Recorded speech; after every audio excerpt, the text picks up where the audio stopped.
내가 주를 높이고 영원히 주의 이름을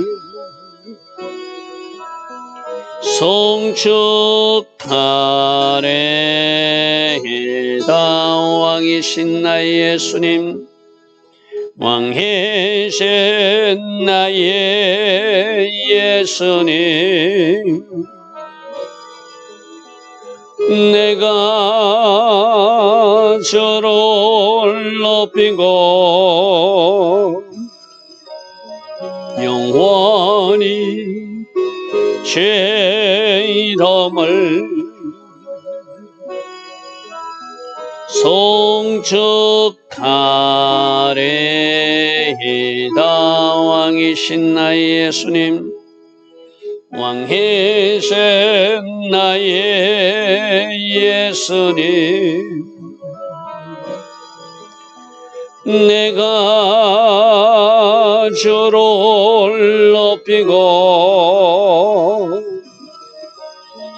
영원히 주의 이름을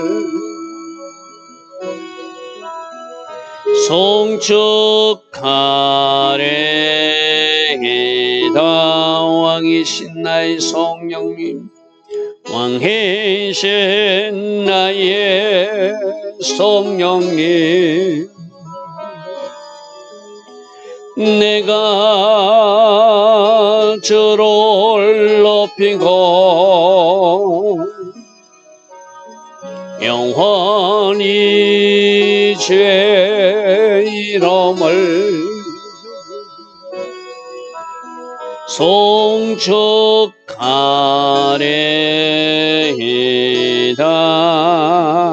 아멘.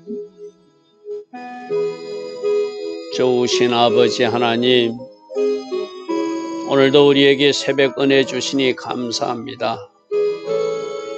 어제 하루도 주의 품에서 우리가 거하게 하시고 오늘 새벽에도 주께서 깨워주심으로 일어나 하루의 첫 시간 예배로 찬양으로 영광 돌리게 하시니 감사합니다.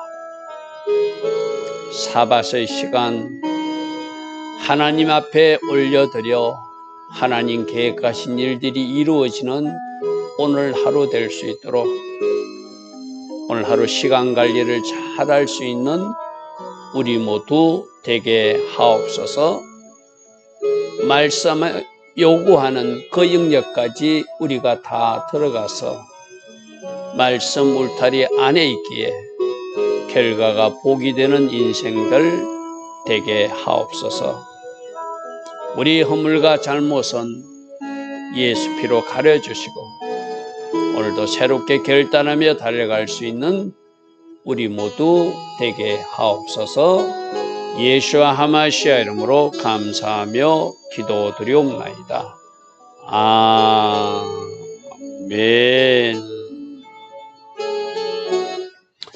오늘도 새벽에 일어나 하나님을 예배하는 여러분들을 축복하고 축복합니다.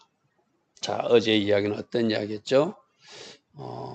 1차 포로 기한했던 한 5만 명들이 시간이 지나면서 그들이 돌아온 초심을 잃어버리고 또 이방 여인하고 결혼한 이야기를 에스라가 알게 되었어요.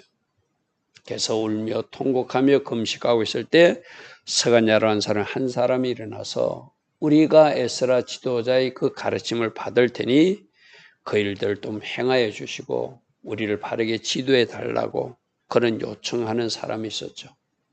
그래서 비가 오지만 예루살렘의 겨울철에 다 모이게 해가지고 그들이 자기들이 이방 여인과 결혼한 것 말씀으로 돌아가서 청산하고 끊겠다는 그 결단까지 하는 모습을 살펴봤어, 그죠? 그래서 과연 그들이 누구인가 조사하는 기간을 3개월 동안 조사해 보니까 오늘 이제 18절부터 44절까지 결론이 나오는 것입니다. 우리가 18절부터 한번 보겠습니다. 이방 여인하고 결혼한 사람 중에 제사장, 대제사장 가문도 있더라. 이제 이것이 문제였어, 그죠?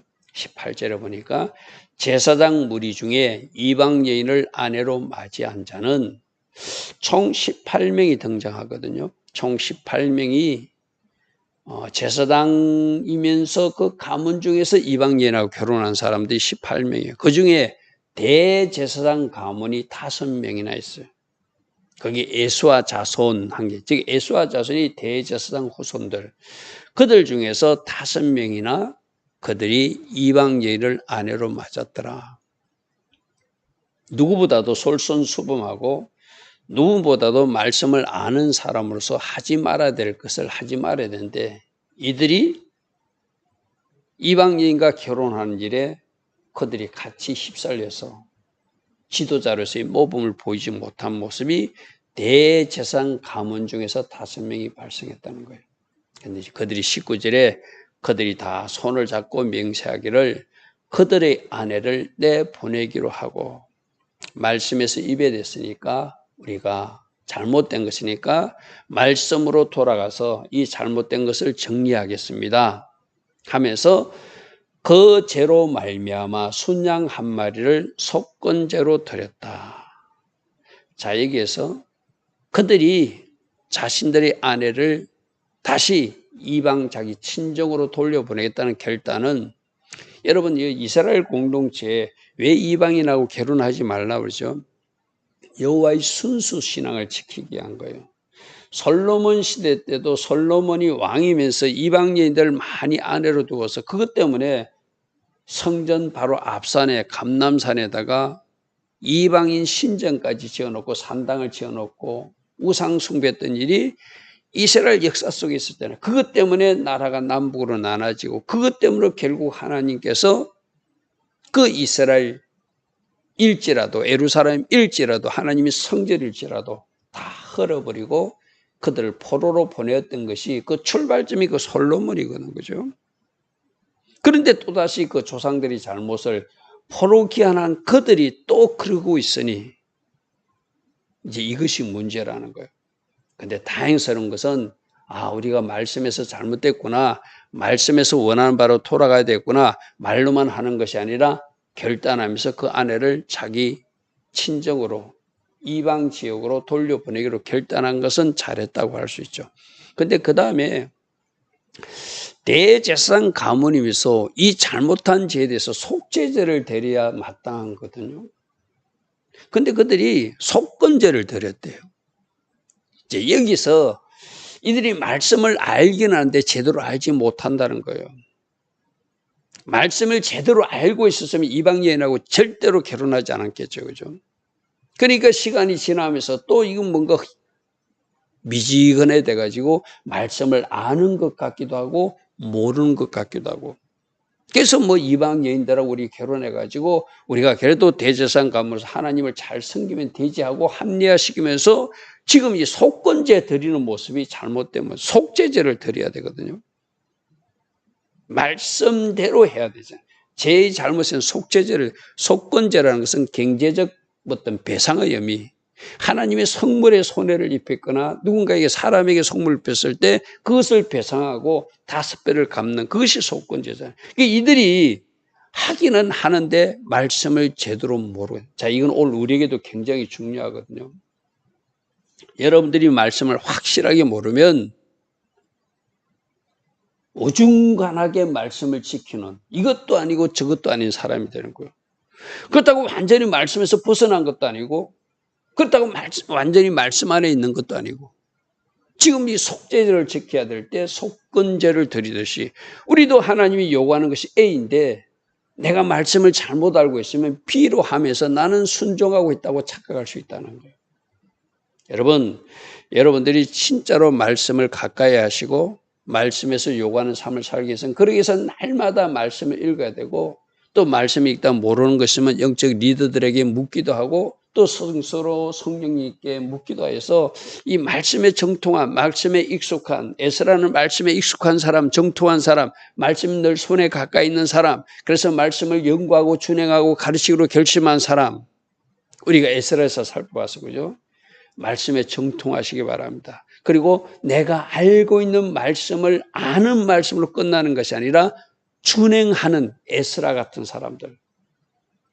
그러다면 만일 이들이 말씀을 제대로 알고 있고 말씀을 순종하는 자리에 서 있으면 이방 여인하고 결혼 안 하겠죠. 그죠? 근데 그들은 또 실수했지만 이들이 회개하면서도 속죄제를 드려야되는데 속건제를 드리는 잘못을 범하고 있다는 거예요. 어찌됐든 대제사장 가문에서 5명이 있었어. 그죠?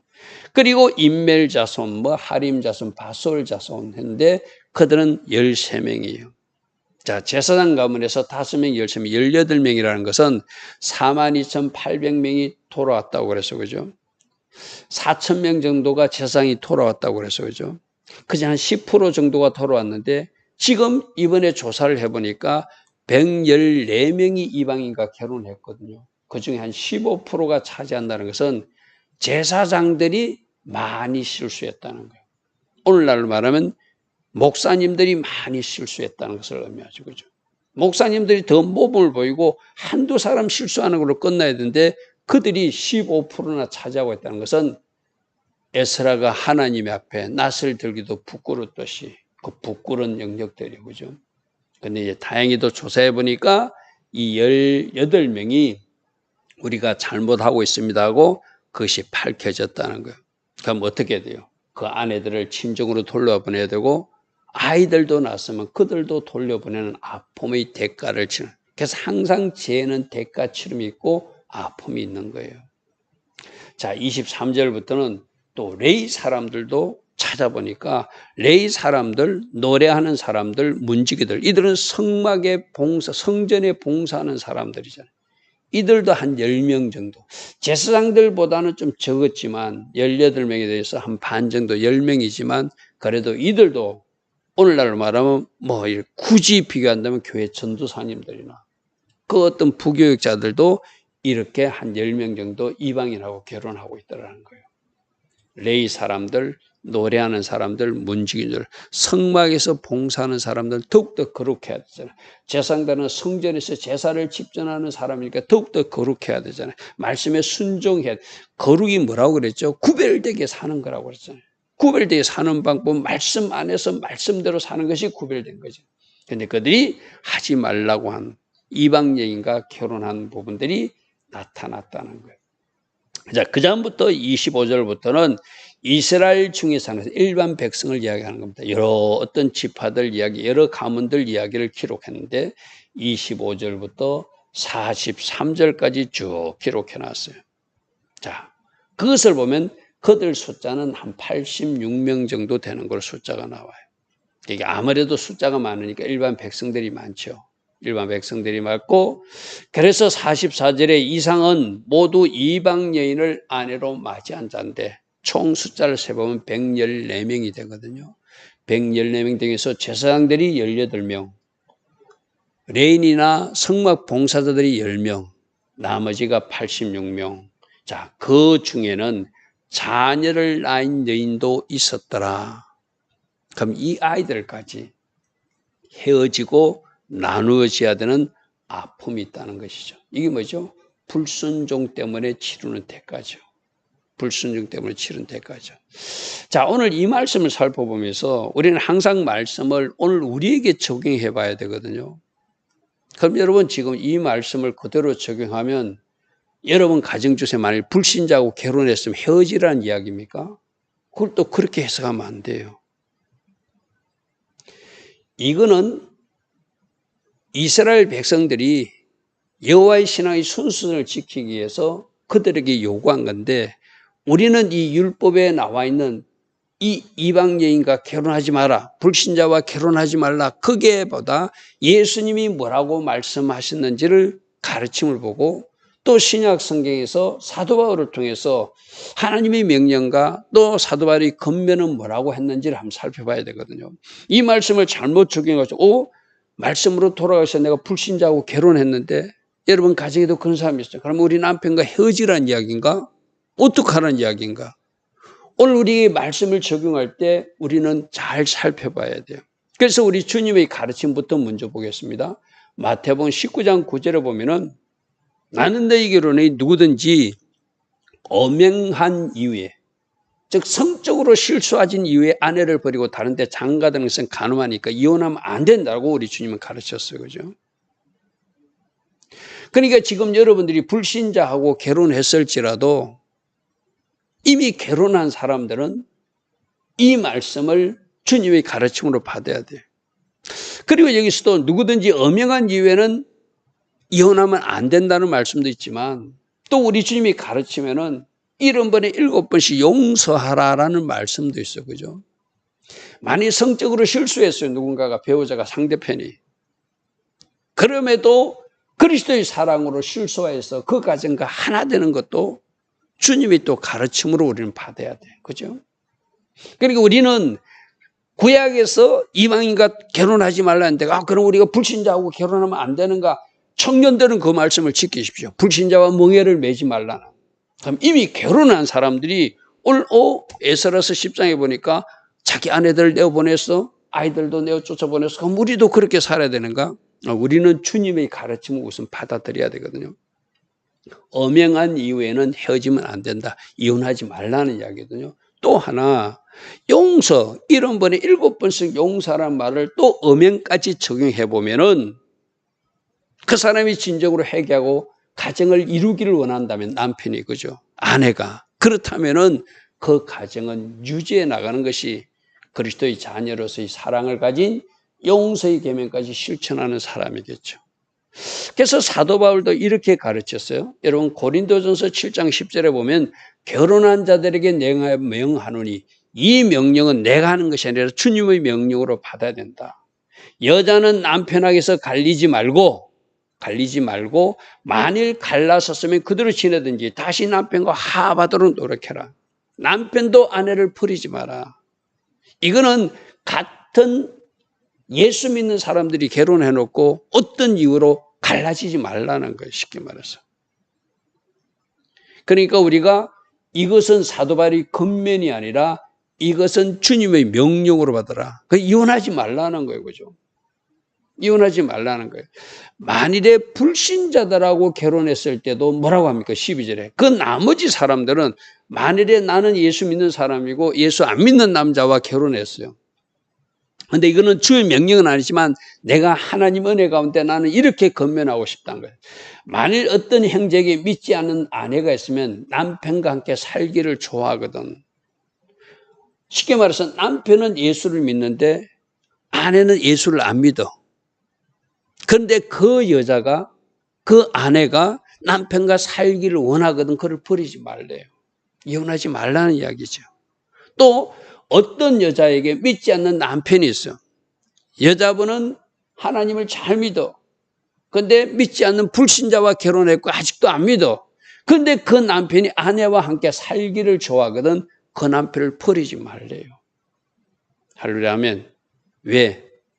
이거는 이제 결혼이라고 하는 그 단계까지 왔으면 그 사람을 놓고 기도해서 그 사람이 구원받도록, 그 사람이 천국 가는 사람 될 수 있도록 할 역할이 믿는 사람에게 있다는 거예요. 할렐루야 아멘. 할렐루야 아멘. 그래서 14절에 믿지 아니하는 남편이 아내로 말미암아 거룩하게 될 수도 있다. 맞잖아요. 여자분은 하나님을 잘 믿는 하나님의 사람이 되어서 열심히 기도하고 하나님을 의지하고 예배하는 사람이야. 결국은 기도했기에 그 믿지 않던 남편이 그 아내를 따라서 하나님이 자녀가 되는 것이 그 가족에게 임하는 은혜니까 그날을 바라보고 기도하고 인내하면서 참고 그 가정을 유지하라는 거예요. 이혼하지 말라는 거예요. 믿지 아니하는 아내가 남편으로 말미암아 거룩하게 될 수 있다. 우리 주변에 있는 사람들이 있잖아요. 제 주변에도 결혼해가지고 어떤 남자가 예수를 잘 믿어요. 근데 그 아내는 아직도 교회를 따라 나오지 않아요. 근데 그 남편이 지금 이런 말씀을 깊이 묵상해야 돼요. 그래도 그 아내가 같이 살기를 원하고 가정을 유지하기를 원하면 헤어지면 안 된다. 그 남편으로 말미암아 그 아내가 거룩해질 수 있는 비밀이 있으니까. 할렐루야 아멘. 그래서 우리가 이미 결혼한 사람들은 예수님이 가르치거나 사도 바울의 이 권면이나 가르침을 보면은 이혼하면 안 된다는 거예요. 그 가정 속에서 하나님이 일하심을 기대하고 어떻게 하는가? 더 인내하면서 그 불신자를, 그 남편을, 아내를 잘 섬겨서 같이 예수 믿는 사람으로 만들어야 될 책임이 우리에게 있다는 거예요. 할렐루야 하면.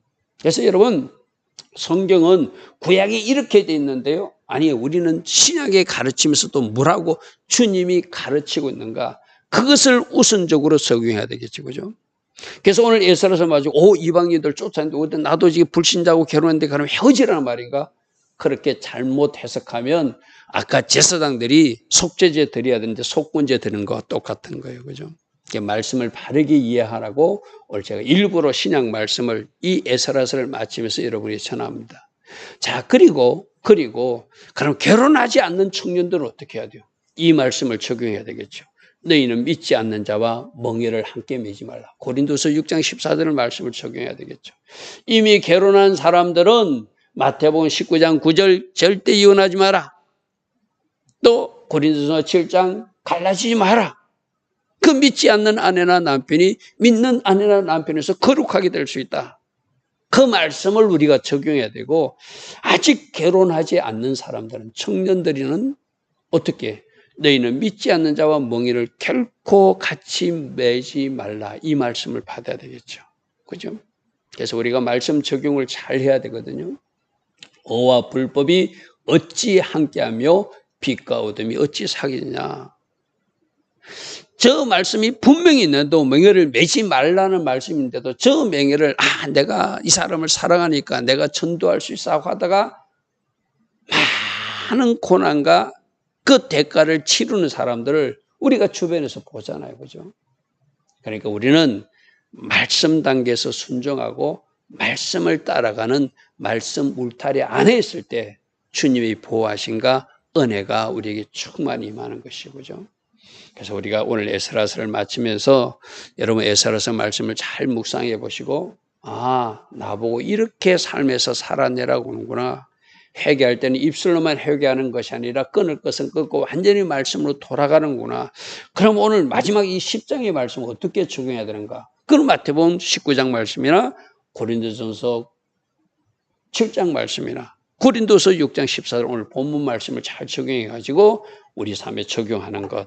이것이 말씀을 바르게 이해한 사람들의 모습이겠죠.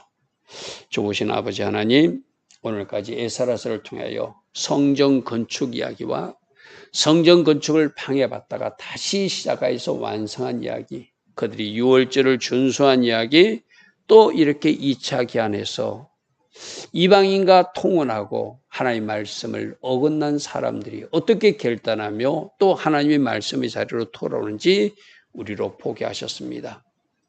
오늘 우리 삶에서 어떤 적용과 실천을 해야 될 것인지 말씀을 묵상하는 가운데 오직 말씀이 정답이 되는 그런 삶으로 살아가는 우리 모두 되게 하옵소서.